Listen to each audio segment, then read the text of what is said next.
Well, hello, I'm Doug Apple, back with another special interview for you today. And you might have heard the sad news that the actress Shannen Doherty passed away at the age of only 53 years old after a long battle with cancer. But there's a headline in Forbes now that says Shannen Doherty's untimely death sparks important conversations about healthcare access and equity. So we're going to be talking a little bit about Shannen's case, but also about this whole conversation about healthcare access. And we're going to do it with Mike Sharman. He's the legal counsel for Share Healthcare. And we've been talking about Share Healthcare here on Wave 94. You've heard their ads. They bought some airtime.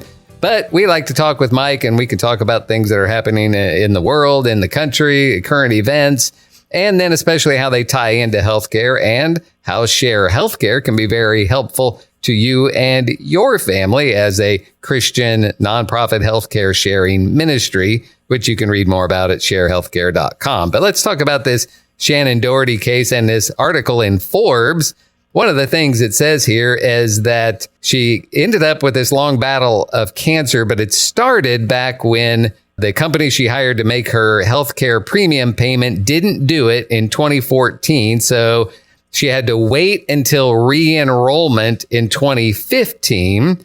When that rolled around, she went and got a checkup, realized she had cancer and that it had spread.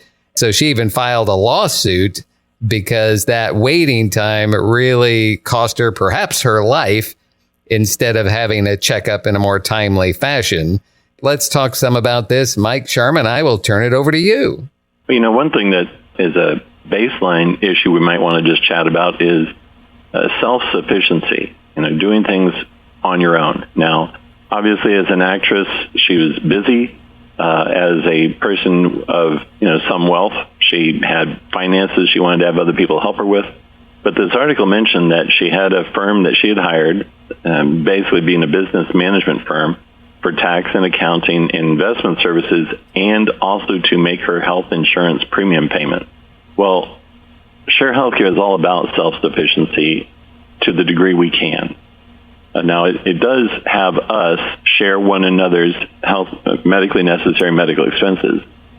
But one of the motivational things that people have with it, the reason they join, is they want to be independent of the health insurance industry, the conglomerates that are doing it, the government care that the monolith of Medicare, Medicaid, Obamacare, and they want to be as self-sufficient as possible. So one thing we see in here is that she trusted somebody else to make these important monthly payments, important things that for her wound up being the difference between quality of life and then life. So we want to help people take control of their life as much as possible. So it mentions that that company didn't make her premium payments in 2014, which, of course, with insurance, you don't make your payments, you don't get insurance. She didn't know about it, and it lapsed. Under Obamacare, if your insurance lapses, you have to wait for the open enrollment period, which sometimes it's between November and January. Sometimes it opens in December, sometimes a little bit earlier.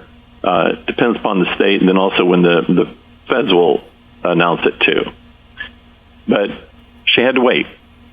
And because she says that she had to wait, the cancer was discovered late, and everything was advanced. All right. Now, with Share Healthcare, open enrollments all year. We're exempt. We're just totally outside Obamacare. Within the Affordable Care Act, which is known as Obamacare, is the exemption for healthcare sharing ministries, which Share Healthcare is. It's a 501c3 healthcare sharing ministry, a Christian ministry. We are run by Christian principles.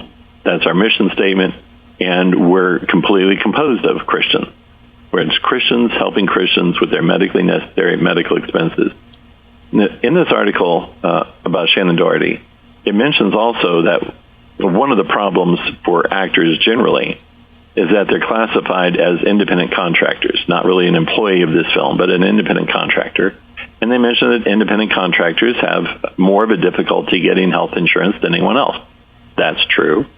Independent contractors, self-employed, small business, that's a large part of the membership of Share Healthcare for that same reason, that because it is very difficult or more difficult for independent contractors to get health insurance than it is for employees, and it's more expensive. So the average for health insurance for a family of four across the United States right now is right about $2,200 per month. And Share Healthcare for a family of four is $349 per month. That's a huge difference and a huge motivation for why people join Share Healthcare. It allows them to share with other like-minded people who also want to try to live according to the Bible as best as they can, which means they're going to tend to be more healthy. They pray for one another, which means they're going to have those little miracles as they go along, or that little blessing as they go along. So the fact of the independent contractor or employee either can join Share Healthcare and still have that same benefit and blessing of $349 a month as opposed to $2,200. One of the problems of insurance is that you wind up paying for things that you don't agree with. You know, you wind up having to pay for people who are having abortions, who are doing the gender destruction care, who are having the abortifacients. With Share Healthcare, where, as I mentioned, we're trying to live according to our biblical principles, and so no tobacco use, so you aren't having to pay for people's expenses related to that, which is a huge part of medical expense of insurance companies because they do have to take those folks. We don't pay for excessive alcohol, the problems from excessive alcohol. You don't have to be a teetotaler like myself to join Share Healthcare, but you do have to agree that it is only in moderate drinking, and moderate drinking is defined for us as 1 to 3 drinks per week. So those things, that not paying for the abortifacients, the gender destruction care, not paying for, not having to support unhealthy lifestyle choices, those make a huge quantifiable difference, as we can see, $349 for a family of four versus $2,200 for a family of four. Now, we also, of course, I mentioned families, but we also have singles, and they share at $149 per month, and couples, which is $249 per month. So it's workable, it's affordable. You can take control of it yourself.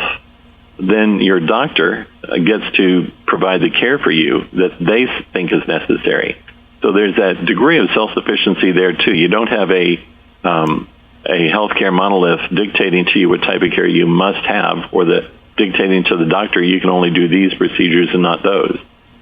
With the fact of the open enrollment, it's just such a misnomer saying it's open enrollment, but no, it's really closed enrollment for 9 months of the year, sometimes 10 months of the year, and it's only available to you for a very short period of time. Share Healthcare is about freedom. And so you have true open enrollment all year long. And you also have the networks of all licensed medical professionals in the world. You aren't limited to this doctor or that doctor, this care group or that care group. We have the medical freedom that I mentioned, financial freedom that we've talked about, and the religious freedom, which allows you to be sharing with others who have your same beliefs and are trying to live their life in accordance with those beliefs. Well, we talk about being Christians and Christians helping Christians, and you made a reference earlier to prayer. And I know that Share Healthcare has people that will actually pray with you if you're one of their members as you go through these things, right? Yes, they'll pray for you if you say, well, I just found out I'm pregnant. I'd like you to be praying with me as we go through this. Of course, they would do that. Then they'll check in with you regularly and pray on that. If you have found out that you need that medical procedure and just kind of frightened about it, or just want a little prayer undergirding, they will definitely pray. And by they, I mean, we have an actual job called a member advocate, and they advocate for you with other within the healthcare field if you're having problems there, but they also advocate with you to our Father God. Now, it doesn't also have to be, your prayer request doesn't have to be limited to the medical situation. You can be maybe applying for a new job, or you are an independent contractor and you've got a bid out that you're really hoping to get. You might be frustrated about what your children are seeing or hearing, and you want to know what best to do about it. Well, you can call up your member advocate and ask them for prayer, and they would just love to do that. Speaking of the power of prayer, I'm going to change directions just a little bit, but off air before we started recording this interview, you were telling me about Pastor Lorenzo, who was giving quite a testimony at the Republican National Convention. Tell us a little bit about what he said, because he also was alluding to the power of prayer. Absolutely. So it was Pastor Lorenzo Sewell, Sewell, if anybody wants to look him up. And he was on the fourth night of the Republican National Convention. And of the speeches that I had seen on those different evenings, I thought he was one of the most powerful. One, he preached the gospel to that gathering. He just flat did it. And he mentioned that he had a radical conversion to Christ. He said he'd been, as a child, he grew up on the east side of Detroit, he said, and he was mentored by murderers and then had a radical conversion. And just listening to him, you could tell it's radical. That man is on fire for Christ. But he said that a month ago from the convention time, former President Trump had gone to Detroit and visited his church. And he said, now, that happened to be President Trump's birthday weekend. And then he asked the crowd, now, if you were worth $6.7 billion, what would you want to do on your birthday weekend? Go to any one of your resorts in the world, go to somebody else's resorts perhaps, or would you want to come to the hood in the hood and go to a church there? And so he was pretty impressed by that.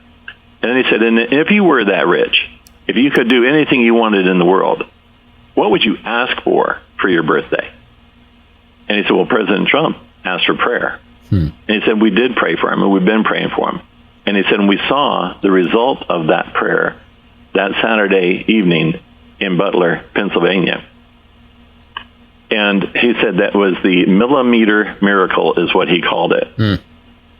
And he said, if he hadn't turned his head just right then, if he'd been positioned any other way, if it been moved just a millimeter, we wouldn't be having him here this evening. But we had that millimeter miracle, and we prayed, and we saw the power of prayer. It was a very moving testimony that he gave. And that's Pastor Lorenzo Sewell. I'm sure that you can find his message that he delivered there online. I'm going to look it up after you're talking about it. And that's Mike Sharman with Share Healthcare. If people are interested, for them or their family, if Share Healthcare sounds like just what they need, what do they need to do next?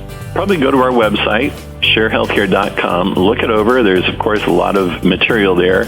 Write down the questions as you're looking it up. And then call 844-SHARE-HC. And then you can ask that person on the other end all the questions you have, and they will be ready with the answers. All right, that's 1-844-SHARE-HC or the website sharehealthcare.com. That's Mike Sharman. And for Wave 94, I'm Doug Apple.